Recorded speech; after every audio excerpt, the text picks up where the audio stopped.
Good evening, Black folks. Tonight's story was authored by Patricia McKissack. These stories were personally told to her on the porch of her grandparents' home in Nashville, Tennessee. She gathered these stories in a book titled Porch Lies, Tales of Slicksters, Tricksters, and Other Wiley Characters. So take a deep breath, find your center, find your peace, find your joy, find your pride, as you allow me to read to you the best lie ever told. Dedicated to my beloved Aunt Nell, who inspired this story. My uncle by marriage, Kyle Morgan, lived up north, but he came home every summer to visit his folks. That was when he'd stop by and see Mama Frances, who was his sister-in-law. He had lived in the city for many years, but he was as country as they came. He talked country, he walked country, and he dressed real country. Everyone even called him Buddy. Now how much more country can you get? Uncle Buddy could tell the best porch lies I ever heard. "You'd think I'm good at fabricating," he'd say. Well, you should have known the legendary Dooley Hunter, who won the state liars contest 5 consecutive years. That's in a row. 1, 2, 3, 4, 5. I was there the day Dooley won his first medal with a whopper everybody still calls the best lie ever told. I always begged to hear that story, and Uncle Buddy never let me down. Taking a seat on the top step, he'd remove his hat and commence to talking. Back in 1939, there was an honest-to-goodness liars contest at the state fair, he'd begin. In those days, lie was a word we used for a wild or unbelievable story. I'll always remember the year, 'cause it was 'fore baby Lucille was born, in 40, and after Sister Cindy got hooked up with that notorious John Henry George in 38. Yes, it was 1939. One hot summer morning, I went into town to take care of some banking, and I noticed signs were posted everywhere. They were calling for people to come register for the Liars Contest at the state fair to be held later in the month. The grand prize was a brand new John Deere tractor. I hadn't lived here but a few months, so I was still getting to know all the guys who hung around at the open air market. We were forever talking about some of everything, but nothing in particular. One day, we were discussing who might do well in the Liars Contest, when out of nowhere comes Dooley Hunter loping down the sidewalk, looking for all the world like an oversized toddler. Dooley was a one-of-a-kind in a one-size-fits-all world. He was slow talking and slow walking, but he had the quickest smile in Davidson County. Nice fellow who always had some wild story to share. Old Dooley took a lot of ribbon from the guys who teased him unmercifully about his ridiculous whale whoppers. Dooley might have been a big old country boy in men's shoes, but I suspected there was more to him than meet the eye. Dooley might have been a big old country boy in men's shoes, but I suspected there was more to him than met the eye. He reminded me of a fellow I knew over in Memphis by the name of Stanley Shaker. Everybody tried to take advantage of old Stan, mistaking his kindness for stupidity. But them that sold him short soon found out that Stanley might have been simple-looking, but he was not simple-minded. "What y'all talking about?" Dooley asked, picking his tooth with a straw. "The liars contest was gonna be held at the state fair," I answered. "Winner's gonna drive home a brand new John Deere tractor." "I'll say," Dooley mumbled to himself. "What's that?" I asked. Speaking up, Dooley says, "You know, I don't reckon I've ever seen a new tractor." Truth be told, none of us had. "You gonna try to win?" John Tabor asked. Dooley looked at the notice. "Don't know," he said, digging in the dirt with the toe of his boot. "Come on, Dooley. It's all for fun," I put in. My mama, bless her departed soul, teached me to always tell the truth, and I've honored her memory by always telling the truth. "Always?" I asked. "Always," he answered. You know, every one of my stories happened. I wouldn't have told them if they wasn't so. "Dooley, sounds like you've been living out in the country by yourself too long," I said, not meaning for it to be funny. Everybody laughed anyhow. Well, the other guys were busy poking fun at Dooley. He paid them no mind. He studied the flyer and let his gnarled fingers trace the outline of the tractor. "I sure could use one of these," he said. "Is telling a lie the only way to win?" "Yes, it is, Dooley," I said. "And the competition is likely to be right smart. You have to convince the judges when you finish that you just told the biggest and best whopper of all the contestants." "Yeah, like that one you just told me about never lying," Skeet added. "But I never. Though it didn't make an impression on me then, later on I would remember the half smile on Dooley Hunter's face. "Come on, enter the contest," I continued, trying to convince him. "Registration for our county is this coming Friday. Give it a try, Dooley. You could use that tractor." To my surprise, Dooley took Friday off and asked me to go with him to sign up for the State Fair's Liars Contest. While he and I stood in the registration line, minding our own business, one of the other contestants leaned over and asked, "You got a strategy?" "Never had one of them." "Do they get good mileage?" Dooley asked.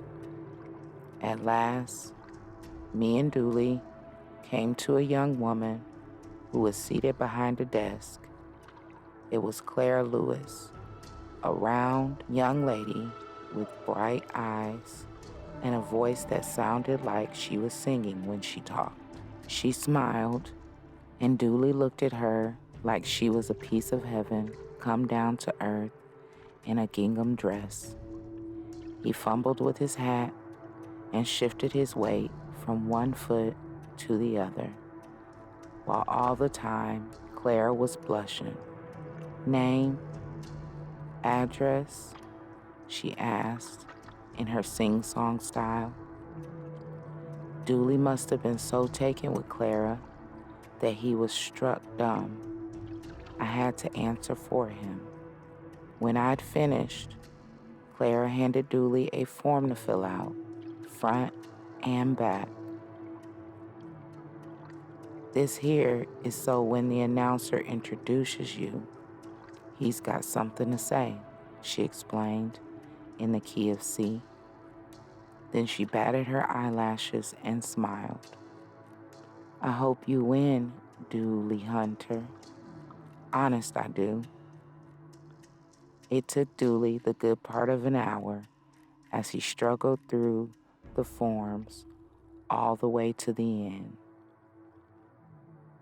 He laid the paper on the desk. Clara smiled again, and Po Dooley stopped breathing.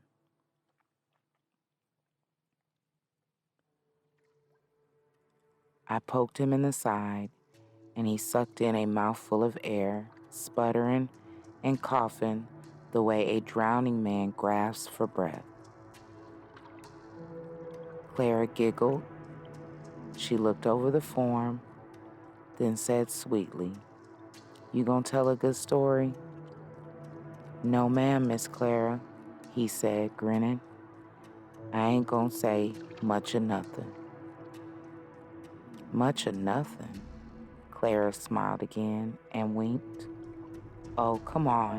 What is it? You can tell me," she whispered. She flashed a big smile, and it sure looked like Dooley was going to spill the beans. But I ribbed him again. "No, ma'am," he said. "I'm afraid you'll have to wait like everybody else, Miss Clara." She pouted a bit, but I pulled Dooley away before she got it out of him.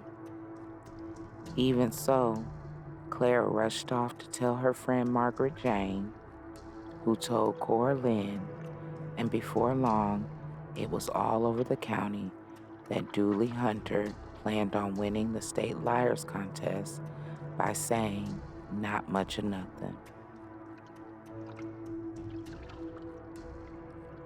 All the guys down at the open air market had an opinion about Dooley's much of nothing comment, and they freely expressed themselves at their regular spot.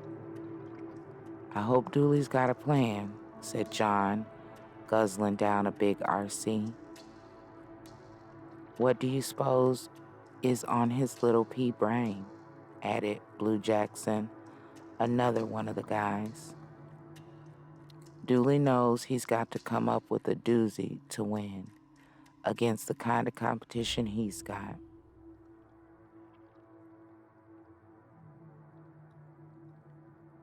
"I've heard him tell some pretty good yarns with a straight face," I put in. "I'll put my money on him. He'll come up with something." "Well, I ain't so willing to put my neck out there," Skeet Hogan said. "When Dooley makes a fool of himself on that stage, people will think we're all too dumb to tell a good lie here in Davidson County." Well, they tried to get me to talk Dooley into dropping out of the contest, but he wasn't hearing it. "I'm gonna win," he told me, looking a bit disappointed. "Yes, but Dooley, you're going to have to do more than say, not much of nothing. You just wait and see." And so we did. Finally, it was the day of the liars contest, and we were all there. The guys who hung out at the open air market, Blue Jackson, Skeet Hogan, Kyle Morgan, arrived early, but they sat in the back. Just in case Dooley messed up, they could slip away unnoticed. I didn't care what the others thought. I sat right up front and saved Dooley a seat.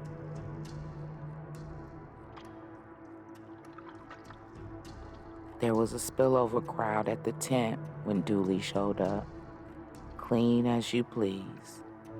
He had a crease in his overalls, no mud on his shoes, shirt buttoned to his neck, all 20 hairs combed, and every one of his 4 teeth brushed. Joe Riley of radio station WMJL was the announcer, and he took the stage amid wild applause.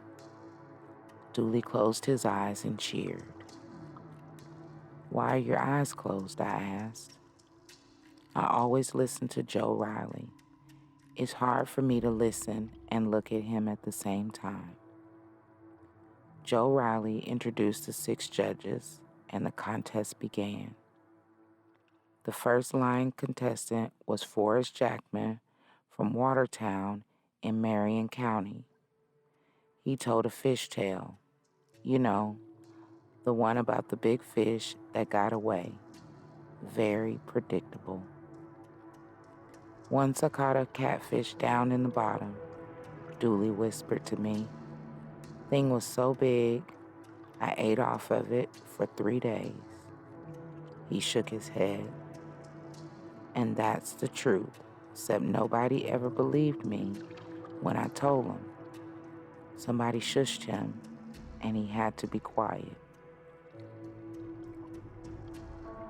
Then a man from up in Summit County unraveled a yarn about Old Smoke'em, a bear that could count money and make change. It was a good lie. Good enough to win? Maybe. I looked over at Dooley. He smiled.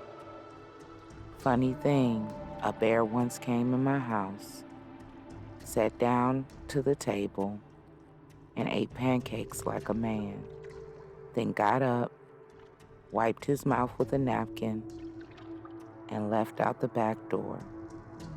He whispered to me. Nobody ever believed me about that one either.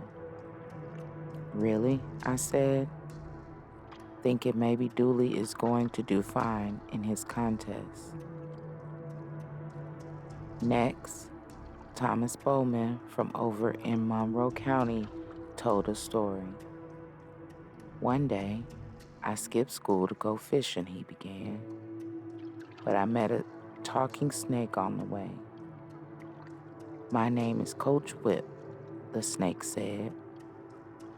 'Why you call yourself such a name?' I asked. And the snake say, "'Cause I whoops little boys what skips school." According to Thomas, old Coach Whip raised up and went to chasing him on 2 feet. And when that snake caught Thomas, it wrapped himself around the boy and commenced to giving him a good old spanking. I promised that snake I would never miss school again if he just let me go," said Thomas. "And that's why I went to school every day unless I had a good reason not to. I didn't want to get on the bad side of old Cope Witt ever again." The end. The audience cheered and applauded wildly for Thomas Bowman's tale. The judges looked pleased too. Thomas had told a downright funny lie. Dooley's mouth was hanging open in amazement. "Dooley, are you nervous?" I asked. "Nah," he said. "I was just thinking about a snake that chased me one time too. Could have sworn that thing had legs, 'cause it was moving fast. Wonder if that was old Coach Whip." "Dooley, that was a whopper," Thomas told. "Snakes can't talk, and they ain't got feet either. Snakes do talk. We just can't understand their language," he said matter-of-factly. "Besides, I said the snake that chased me moved upright, as if it was running on legs." I didn't want to get into a discussion with Dooley about talking and running snakes, so I just looked at the stage. Up next was a woman from Jackson County. She and Joe Riley chit-chatted about her prize hens and her fine rooster named Slicksters for a minute or two. Then she told a dandy about Slicksters dancing the flamenco with a pig named Squeal. She had us all laughing ourselves silly. When the applause died down, Dooley leaned over to me and whispered, "I ever tell you about the rooster I once had? Could tell time good as any clock. He was a fire alarm too. Saved me from a fire one night." "Not now," I said. But Dooley went right into his favorite story about his rooster. Nobody believed that Wonder Boy was special. They said I imagined it all. But he was a good rooster till that fox got him. Ate him clean up. No feathers, no bones, no nothing left over. He got shushed again. I punched Dooley with my elbow, and he swallowed his words. The next liar came up with a ghost story that made my toes curl under. He ended his lie with a big, "I gotcha." People screamed, jumped out of their seats, and grabbed the folks next to them. "Whoa, that was a good one," I said. "I'll be right back," Dooley said, and slipped away. By the time Dooley got back with a bag of peanuts, a corn dog, and a big RC and settled in his seat, Joe Riley was welcoming Junior Meadows from Lippincott County to the stage. "Let's give Junior a big state fair welcome," Joe said in his best radio voice. Well, Junior Meadows' yarn took off in the direction of a dog story, but 20 minutes later, the dog had changed to a horse, and nobody knew what he was talking about. When he finally sat down, the crowd sent up a cheer of relief, and that's what woke the judges.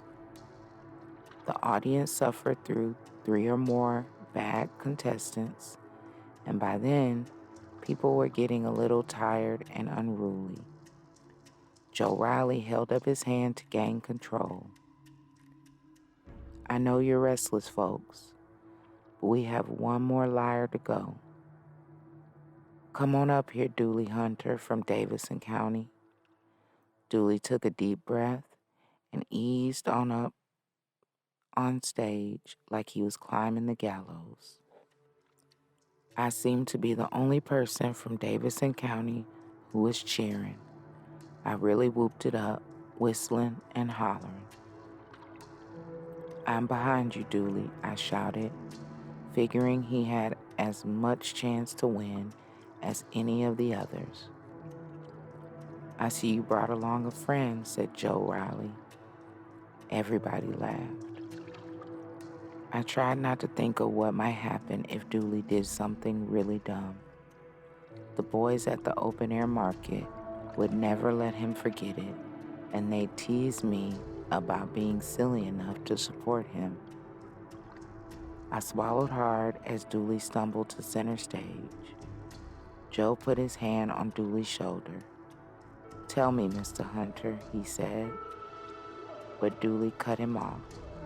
"No, sir," he whispered softly, but the mic picked it up. "Mr. Hunter is my daddy. I'm Dooley." Everybody whooped as John rolled his eyes. Then he looked at the form Dooley had filled out with his registration. "It says here, Dooley, if and you win the tractor, you gonna get rid of Dempsey. Now just who is Dempsey?" He stuck the microphone in Dooley's face. It squeaked. Dooley's eyes looked like a deer in headlights. My mule. A flutter of giggles swept over the crowd. If and I was to win that there tractor, as you says, I'm gonna get from behind Dempsey, then maybe, I'm thinking, I could buy 40 or 50 more acres, add to my farm. People got quiet, listened, 'cause Dempsey was speaking from his heart, simple speech, but wasn't a soul there who couldn't relate to what he was saying. We all had dreams. With that tractor, Dooley explained, I could produce more, make more money, and then maybe get hitched. He looked down at Claire Lewis, who was sitting in the third row center, just smiling up at Dooley like he was Prince somebody of someplace wonderful. Well, it appears you've got it all planned out, Joe Riley said, busting up the magic in that moment. Taking the microphone out of Dooley's hand, he continued, Are you sure you can win this contest? With saying, as you put it, not much or nothing? Get on with it, a man in the audience yelled. Dooley, said the announcer, with a big showman's smile, are you ready to tell us your lie? Dooley cleared his throat. I'm ready.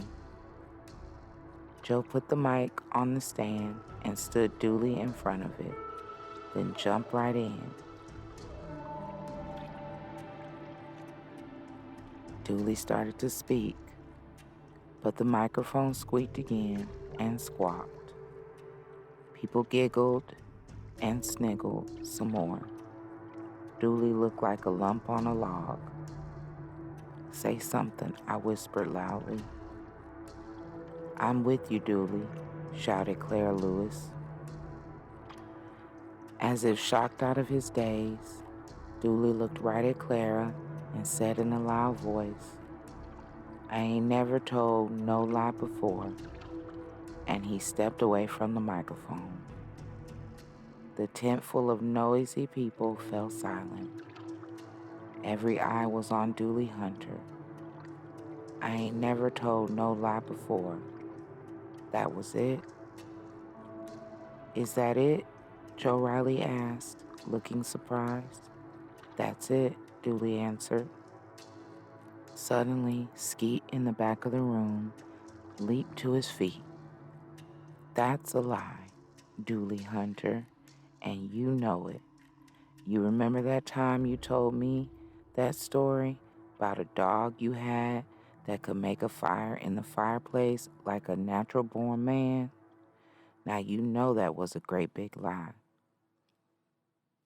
That lie you just told is the biggest, fattest prevarication I've ever heard, shouted a woman. Well, whatever that word means, I agree if it means it's the biggest, fattest fib ever told, shouted a man up front. You can't expect us to believe. Just then, from the back of the room, someone started clapping. Others joined in, and the sound grew louder and louder until it built to a thundering roar. And the guys from the open-air market were clapping the loudest of all, as it dawned on every one of us what Dooley had done. Meanwhile, Dooley stood there in the middle of the stage, hat in hand, looking for all the world like the cat that ate the rat. It was a unanimous decision in 1939. Dooley Hunter won the Liars Contest, hands down. You did in one single sentence what all the others weren't able to do, no matter how long they went on. Tell the best lie, said Joe Riley. Then Dooley got the keys to the new tractor, presented by Miss Tennessee herself. And that's how our very own Dooley Hunter became a celebrity. Camera lights flashed in his face. People rushed up to shake his hand, but Clara pushed her way to the front and planted a kiss right on his cheek. Now, could life get any sweeter than that? Later that night, while driving home alone, I smiled because a good thing had happened to a nice guy. Dooley really did it, I told the moon. I ain't never told a lie before. I repeated to myself and laughed again. But like a growing thirst, an idea began to nag me. I remembered something Dooley had said the day we were all encouraging him to sign up for the contest. I always tell the truth is what he said, always.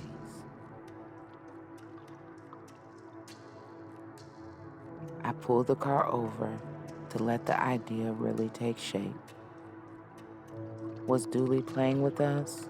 I asked a rabbit scampering across the road. For as long as everybody's known Dooley Hunter, we thought he was fibbing when he told stories about pancake-eating bears, fire-building dogs, and roosters that told time. The stories sounded so incredible, we simply took them to be lies. But what if? I asked the night owl perched in a nearby tree. What if, all the time, Dooley was actually telling the truth?